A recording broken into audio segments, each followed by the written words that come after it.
सवात वालों, जहां नवाज शरीफ आपको इतना प्यार करता है, अब नारेबाजी नहीं, जहां नवाज शरीफ आपसे इतना प्यार करता है वहां नवाज शरीफ को आपकी हालत पे तरस भी आता है।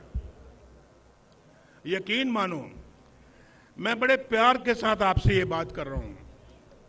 मुझे बड़ा तरस आता है कि आप कैसे शख्स के झांसे में आ गए, उसके जाल में फंस गए आप, जिसने आपसे 1 करोड़ नौकरियों का वादा किया था, जिसने 50 लाख घरों का वादा किया था या नहीं किया था? बोलो। मैं रिकॉर्ड की बात कर रहा हूं, रिकॉर्ड की।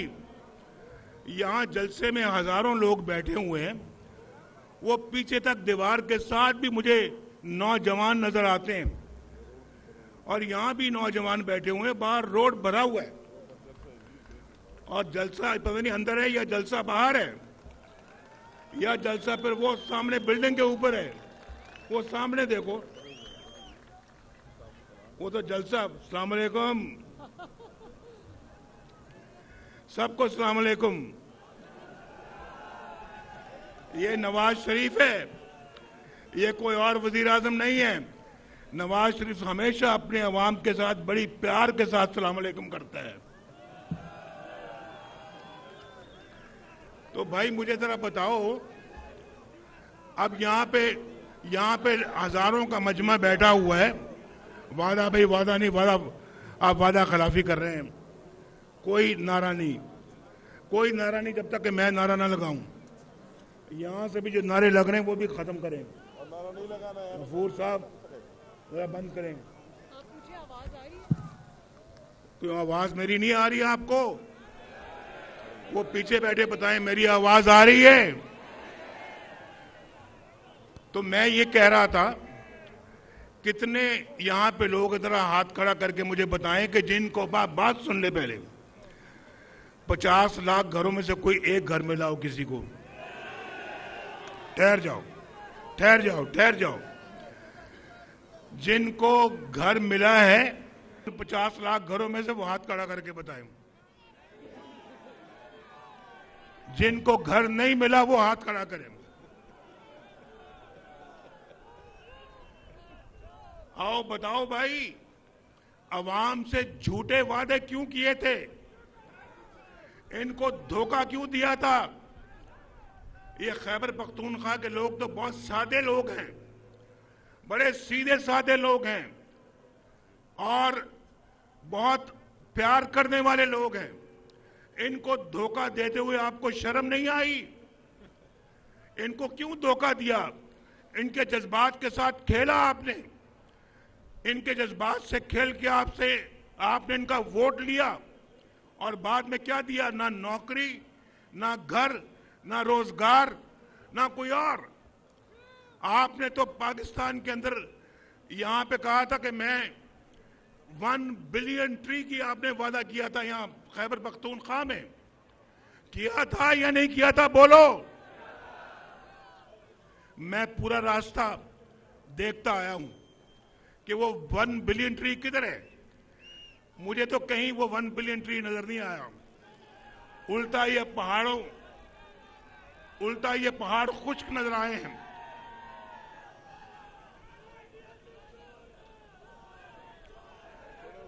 मुझे जरा बताएं, एक मिनट सुन ले भाई। खैबर पख्तूनख्वा के लोगों, ये जो बंदा जो है ना, ये यहां से एक्सपोर्ट हुआ है पंजाब में, यहां से ये बंदा गया है कराची में, यहां से ये बंदा गया है बाकी सूबों में, यहां से ये बंदा इस्लामाबाद में गया है। ये आपको सोचना चाहिए था। एक बंदा नवाज शरीफ अल्लाह के फजल करम से आपकी खिदमत कर रहा था, तो आपने ऐसे बंदे को क्यों आपने जो है वो इजाजत दी, जिसने आज पाकिस्तान को उजाड़ दिया है। आज मुझे ये आप जरा बताएं, आपको बिजली महंगी आपको मिलती है। आज नवाज शरीफ के जमाने में 1,000 का बिल जो जिसको आता था आज 20 हजार का बिल आता है। नवाज शरीफ ठीक कहता है या गलत कहता है? बोलो। तो नवाज शरीफ बुरा था या अच्छा था? बोलो। जब 1,000 का बिल आता था,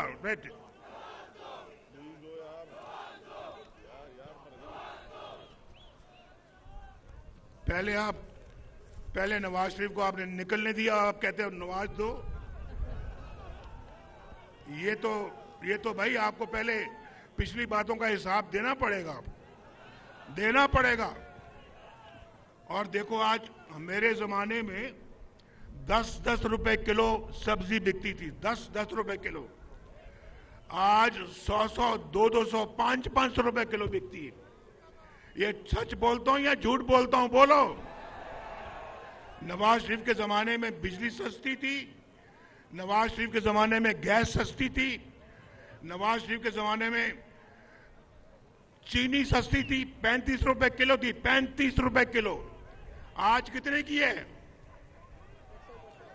172 रुपए की। कहां 35, कहां 172? नवाज शरीफ बुरा था या अच्छा था? बोलो। तो आप क्यों जाल में फंस गए? मुझे जरा बताओ। मैंने भाई एक एक चीज लिखी हुई है, मैंने आपसे पूछना है कि आपने ये सारा काम किया क्यों? आप क्यों उसको लेके आए? अगर 10 साल उनकी सूबे में हुकूमत रही है, 10 साल, अगर 10 साल अगर मुझे मिलते, शहबाज शरीफ को मिलते, या हम में से किसी का या इसको मिलते जो मेरे पीछे खड़ा है, तो आज जनाब,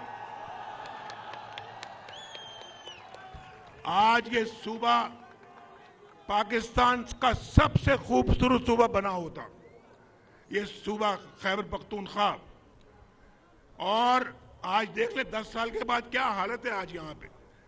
और मैं आपको बताता हूं, अगर 10 साल मुझे गवर्नमेंट मिली होती और मेरी गवर्नमेंट को तोड़ा ना जाता, मुझे बेटे से तनख्वाह ना लेने पर निकाल ना दिया जाता और मेरे में खिलाफ झूठे मुकदमे ना बनते, आज अल्लाह ताला के फजल करम से मुझे पूरा यकीन है कि आप में से एक शख्स भी बेरोजगार ना होता, हर एक के पास रोजगार होता,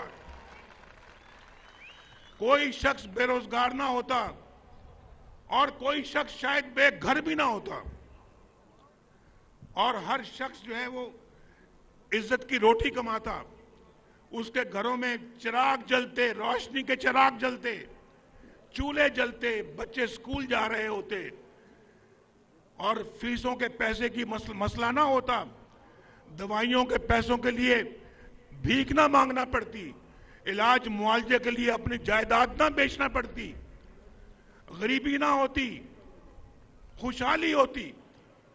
मैं आपसे सच बोल रहा हूं, झूठ बोलने में सवाब नहीं आया आज, मैं सच बोलने आया हूं आपके साथ और मैं सच बोल रहा हूं आपके साथ।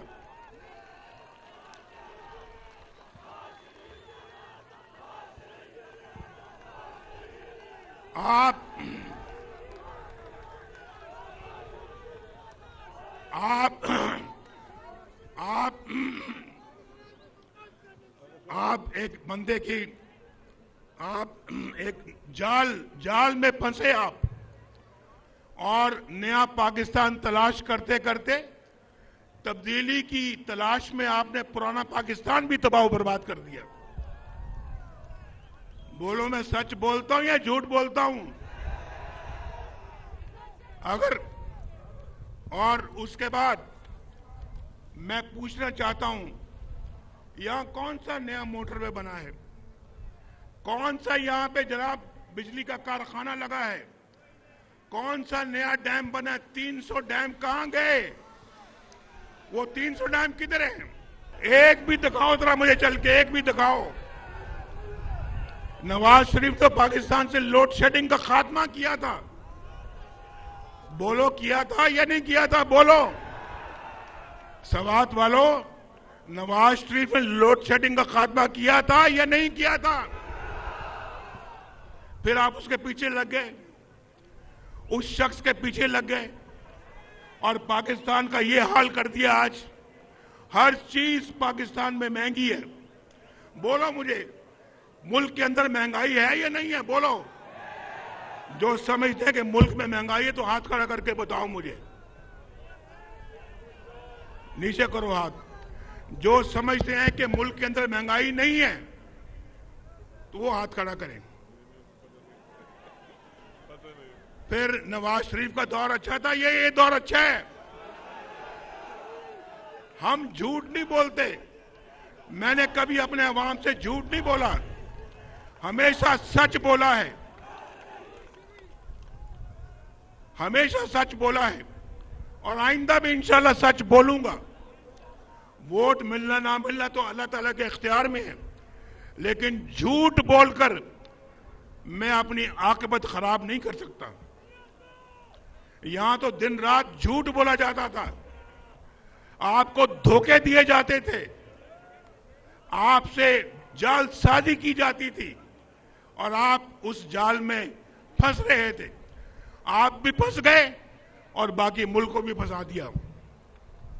लेकिन अपने अल्लाह से माफी मांगो, मैं भी मांगू, आप भी मांगो माफी अल्लाह से, और ये यकीन रखो अल्लाह पर, जिनको आपने पहले आजमाया है तो उनको आजमाना, दोबारा बार बार आजमाना ठीक नहीं है।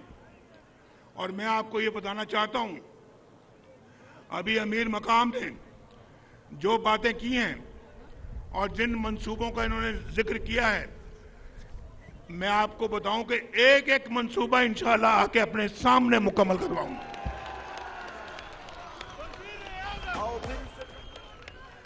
यहां हमने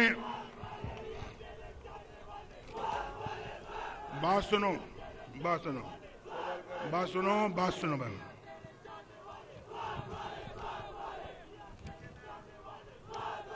ये तो 8 तारीख को पता लगेगा ना, ये तो 8 तारीख को पता लगेगा।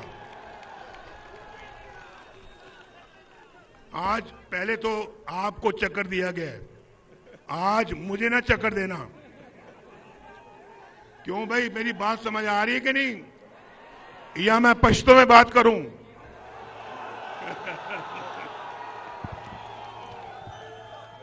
तर्जुमा करें जो मैंने कहा।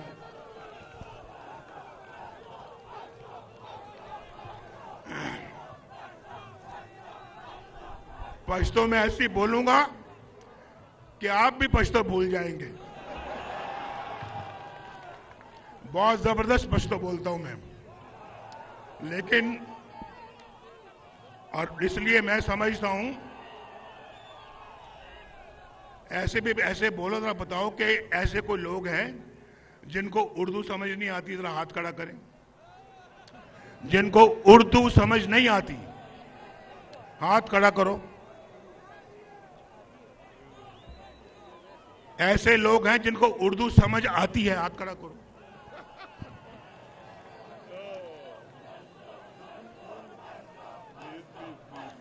यार कहना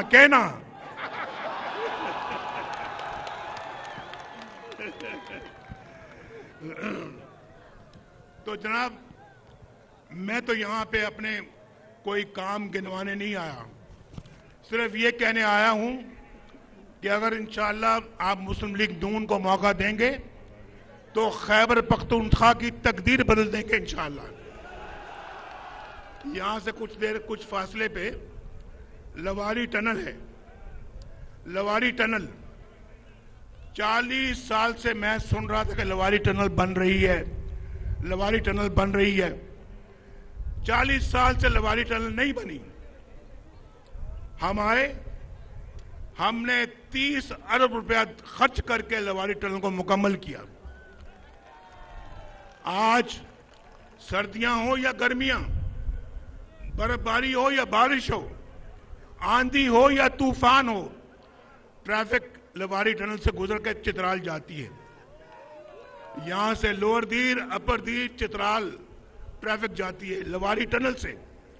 तो भाई हमने तो हमारी हुकूमत तो यहां नहीं थी, मेरी हुकूमत यहां पे सूबा खैबर पख्तूनख्वा में नहीं थी। उन्होंने क्या बनाया यार, बताओ जरा, उन्होंने क्या बनाया आपका? हमने तो बिजली की किल्लत को भी खत्म किया, लोड शेडिंग को खत्म किया, गैस लेकर आए, हमने स्कूल कॉलेज बनाए, हमने यूनिवर्सिटियां बनाई, हमने जो पाकिस्तान के अंदर सस्ती गैस लेकर आए, सब्जियां सस्ती, दालें सस्ती, आटा सस्ता, रोटी सस्ती। यहां रोटी कितने की मिलती बोलो? कितने की रोटी यहां बताओ? हमारे जमाने में हमारे जमाने में 25 रुपए में 5 रोटियां मिलती थी, 5, और आज 25 रुपए में 1 रोटी मिलती है। मैं ठीक कहता हूं या गलत कहता हूं बोलो? नवाज शरीफ अच्छा था या बुरा था? तो मैंने यहां पे जब पिछली दफा जब टनल बनाई ना, लवारी टनल, तो 2018 के जब इलेक्शन हुआ मैं जेल में था, मरियम भी जेल में थी, इसकी वालदा फौत होती है जेल में खबर मिलती है, मेरी बीवी फौत होती है जेल में खबर मिलती है। अपने बाप को मैं कब्र में नहीं उतार सका, अपनी वालदा साहबा को मैं कब्र में नहीं उतार सका। हमने बड़े गम देखे हैं, लेकिन भाई जितने भी गम देखे हैं, आपका गम नवाज शरीफ बर्दाश्त नहीं कर सकता, कौम का गम नहीं बर्दाश्त कर सकता। हम कौम के गमों को दूर करेंगे। तो मैं ये कह रहा था कि जब लवारी टनल हमने बनाई, ठहरो, लवारी टनल हमने बनाई, जब 2018 में इलेक्शन हुआ तो चित्राल के अंदर मुस्लिम लीग का कैंडिडेट हार गया और दूसरी पार्टी का कैंडिडेट जीत गया। तो मैंने कहा लवारी टनल हम बनाए चित्राल के लिए और वोट जाए किसी और को। यार खैबर पख्तूनख्वा वाले लोग ऐसा नहीं करते, ऐसा होना भी नहीं चाहिए, और वादा करो ऐसा आइंदा नहीं करोगे, पक्की बात है। और अल्लाह से रजू करो, अल्लाह से, बंदे से ऐसी तवक्कुआत मत करो कि मैं तब्दीली ले आऊंगा, मैं नया पाकिस्तान बनाऊंगा, मैं नया खैबर पख्तूनख्वा बनाऊंगा, मैं खैबर पख्तूनख्वा में तब्दीली लेके आऊंगा। वो किधर है तब्दीली? इधर देखो, तब्दीली है कोई? सामने तब्दीली है, इधर तब्दीली है? कौन सी तब्दीली? ये तो मकरो फरेब की सियासत थी और आप उसके जाल में आ गए। मैं आज आया हूं आपको ये याद कराने के लिए, आइंदा जाल में, धोखे में नहीं आना। जो मेरी बात सुन रहे हैं गौर से और अमल करने का इरादा रखते हैं, हाथ खड़ा करके बताओ, खड़ा करो हाथ। पक्की बात है? वादा रहा? इंशाल्लाह अगर हम आएंगे, आपके दरवाजे की दहलीज तक जिंदगी की तमाम सहूलतें इंशाल्लाह आपको मिलेंगी।